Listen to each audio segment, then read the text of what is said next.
हुजूर ने फरमाया फातिमा मैं रात आपके घर में क़याम करूंगा। सैयदा ने कहा या रसूलल्लाह बिस्मिल्लाह, ये तो कमाल हो गई। हुजूर ने रात वहाँ क़याम किया। इमाम हसन ने दूध मांगा।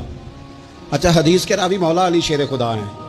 कहते मैं चुप करके सो रहा था, मैंने साइड पे चादर ओढ़ी और मैं आराम कर रहा था। इमाम हसन ने दूध मांगा।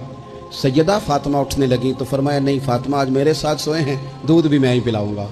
हुजूर उठे, बकरी का दूध धोया, फिर उससे बर्तन में डाला। अभी हुजूर इमाम हसन को देने लगे थे कि इमाम हुसैन ने भी मांग लिया। तो हुजूर ने फरमाया नहीं भाई, पहले हसन को मिलेगा।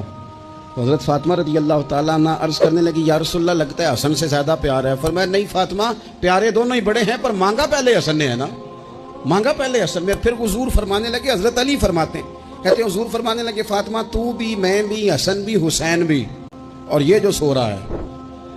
कहते मैं तो चादर ओढ़ी हुई थी ना। फरमाया फातिमा मैं भी, तू भी, हसनैन भी, और ये जो सो रहे हैं। फरमाया सारे मिल